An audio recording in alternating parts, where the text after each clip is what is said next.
tidak memandang kepada aurat orang yang menyanyi, tidak memandang orang yang tari perut. Cuma mungkin sekarang ada lagi gantinya ya, organ tunggal ya. Dulu sempat sepi, sekarang ramai lagi, nggak tahu kenapa.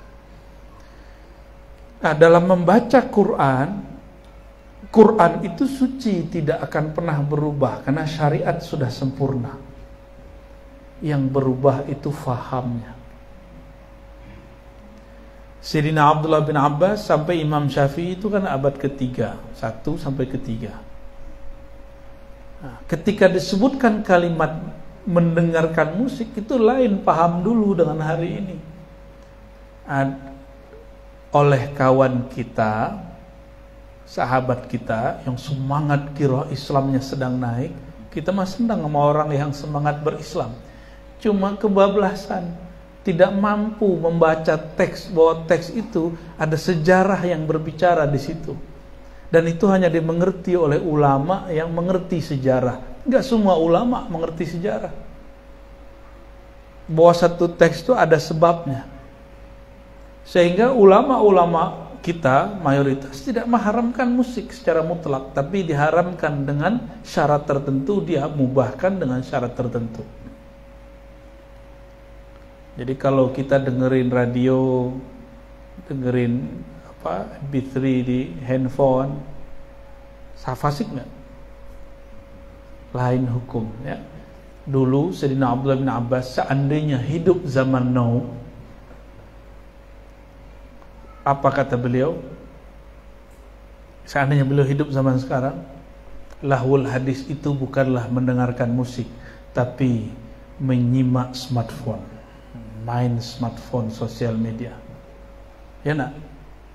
Orang lebih hanyut dengan smartphone-nya daripada konser musik di depan. Ya kan? Coba sekarang kalau ada orang buat hajatan terus dengerin musik, kita nggak merhatiin. Kalau nggak bagus amat kita nggak merhatiin, nggak denger. Artinya apa, Bapak Ibu yang makan Allah, sahabat-sahabatku? Ada seni memahami teks-teks agama yang suci.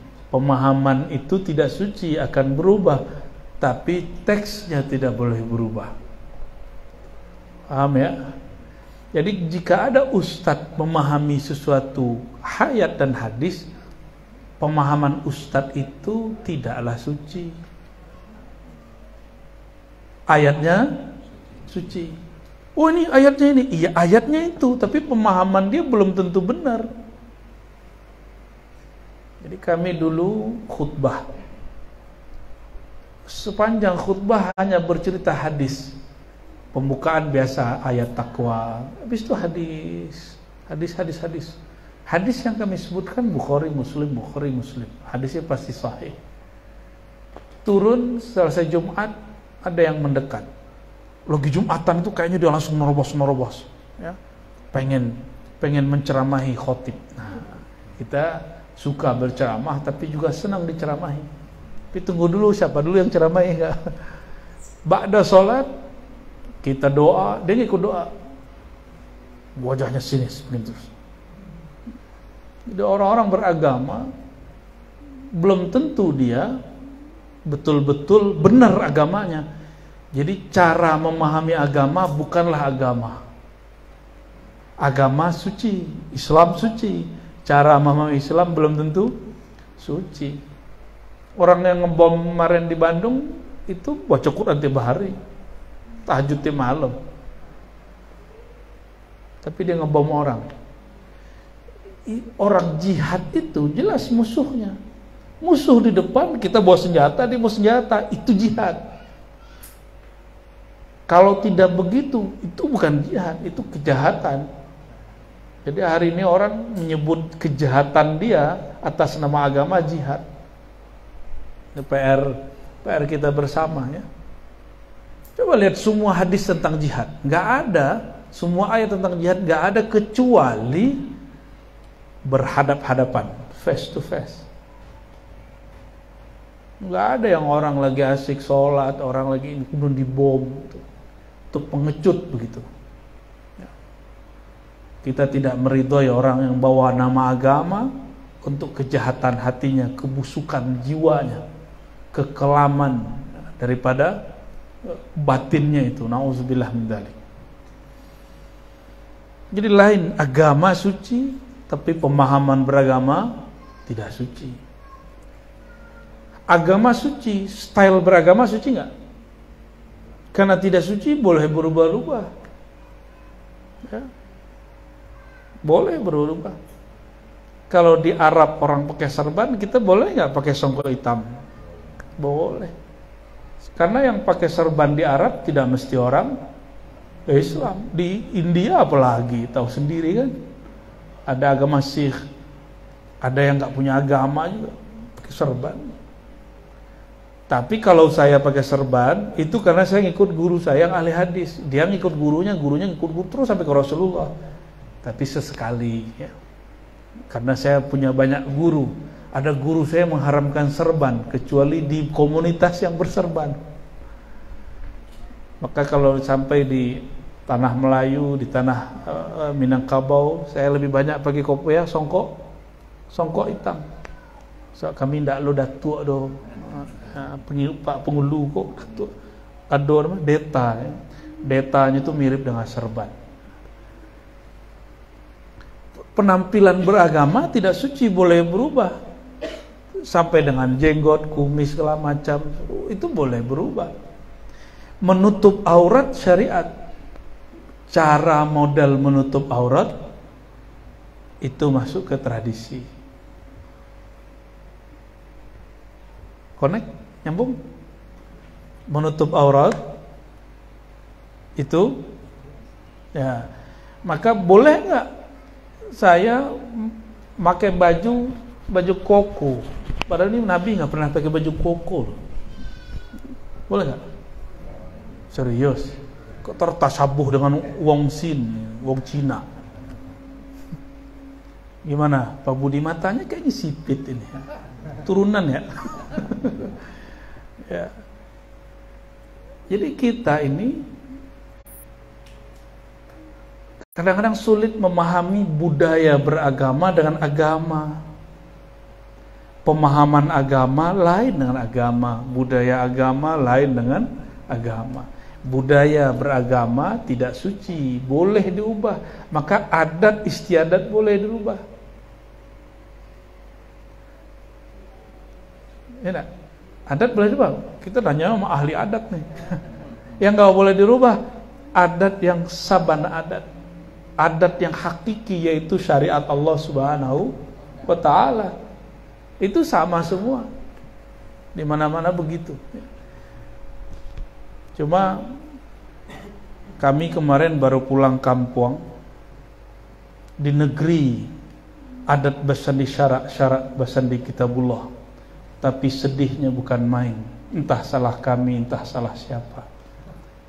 Berziarah ke kubur seorang mursyid yang wafat tahun 1909, sezaman dengan Syekh Ahmad Khatib Al-Minangkabawi.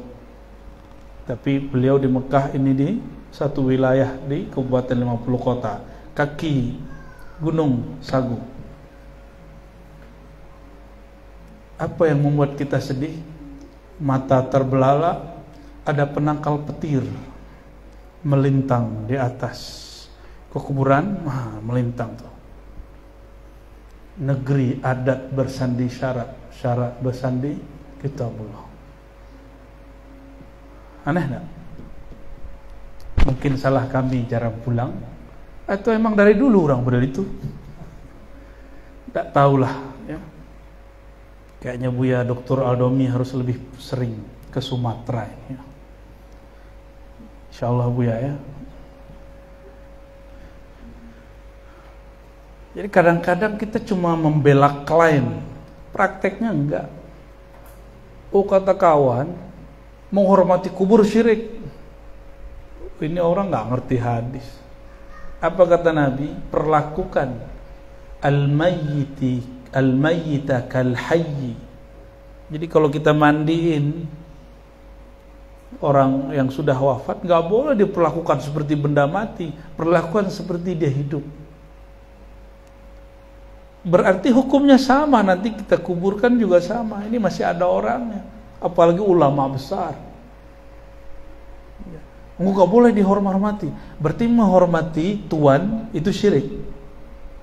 Karena orang mati, orang hidup punya hal yang sama, yaitu ruh. Hormat itu lain dengan beribadah. Hormat lain dengan ibadah. Coba lihat tadi terjemahannya. Iyyaka na'budu. Apa terjemahannya? Hanya kepada engkau kami menyembah. Dalam bahasa Melayu lama, menyembah itu artinya menghormati. Ini Datuk kalau lagi buat berunding, kalimat ini, sembah kami sampaikan kepada Tuan Datuk. Ya, sembah kami sampaikan. Tapi karena ulama kita faham, maka badannya tidak lurus begini, dia agak miring dikit, menunjuk bukan sembah ini, bukan sembah ibadah, tapi sembah ihtiram, sembah menghormati. Kalimat ini dalam bahasa kita memang sangat terbatas. Jadi kesalahan menerjemah inilah kemudian menjadi problem dalam konflik umat beragama. Kenapa kemudian kawan dengan kawan, kemudian saling tahzir mentahzir, kelompok dengan kelompok, ya, ustadz dengan ustadz, karena saling tidak mau mengerti istilah orang lain. Dulu sekelas Syekh Ahmad Khatib Al-Minangkabawi, imam di Mekah. Beliau ahli tarekat sufi juga, tapi tidak menerima konsep tarekat Naqsyabandiyah Khalidiyah, yaitu Rabithah. Rabithah itu memvisualkan guru sebelum zikir, supaya zikirnya konsentrasi. Bagi dia, ingat, guru sebelum zikir itu membahayakan akidah. Pak Budi kalau lagi sholat ingat istri nggak kadang? Sama kerjaan, ingat ya? Syirik nggak tuh? Syirik nggak tuh? Mursyid berarti nih. Tadi sholat isya ingat nggak sesuatu selain Allah? Pasti ingat. Berarti terlintas teringat sesuatu dalam beribadah, itu bukanlah syirik, itu namanya kelalaian hati. Mengingat guru sebelum zikir bukan di dalam zikir, maka dia jauh dari syirik. Tapi karena perbedaan bahasa, orang-orang kadang-kadang salah faham. Jadi maksud kami ini, karena tidak mau berceramah, tapi biasalah guru ngaji kalau dikasih mikrofon ngoceh mulu, ya. Mungkin habis ini kalau mau diskusi pendek boleh lah ya. Kali ada yang tergores-gores di hati, yang membuat tanda tanya di kepala, ya boleh konfirmasi. Tapi satu syarat, tidak boleh pertanyaan adu domba. Nanti disembelih sama tukang jagal. Baik, barangkali itu pesannya cuma satu aja. Mari menghidupkan budaya tabayyun dan tafahum, saling memahami dan saling mencari yang baik, ya, berhusnuzan kepada orang, ya. Dan kalau kita kemudian dizolimi dengan sesuatu, idfa' billati hiya ahsan, balaslah dengan yang lebih baik. Itu baru wali Allah. Kekasih Allah itu tidak pernah membalas keburukan dengan lebih buruk. Tapi hari ini saya sering dengar orang Islam mengatakan, kalau ada yang baik kepadaku, aku lebih baik. Kalau ada yang jahat kepadaku, aku lebih jahat. Iblis kamu, ya. Itu iblis itu yang ngomong begitu, ya. Nggak ada orang yang mengikut Nabi Muhammad SAW begitu. Ayat ini turun ke Nabi Muhammad SAW untuk kita. Idfa' billati hiya ahsan. Tolaklah, tanggapilah dengan cara yang ahsan. Ahsan itu isinya jamalullah, al-mahabbah, keindahan Allah Ta'ala, yaitu kasih sayang, cinta. Ya, emosi dikit dengan jalal boleh, tapi pada tempatnya, ya. Kalau salah-salah minta ampun kita kepada Allah Subhanahu wa Ta'ala. Barangkali itu, kalau ada mau diskusi silakan, tafadhal, ya. Tapi nggak usah serius-serius amat. Orang lagi nggak pengajian kok. Fadhal. Kita doa Buya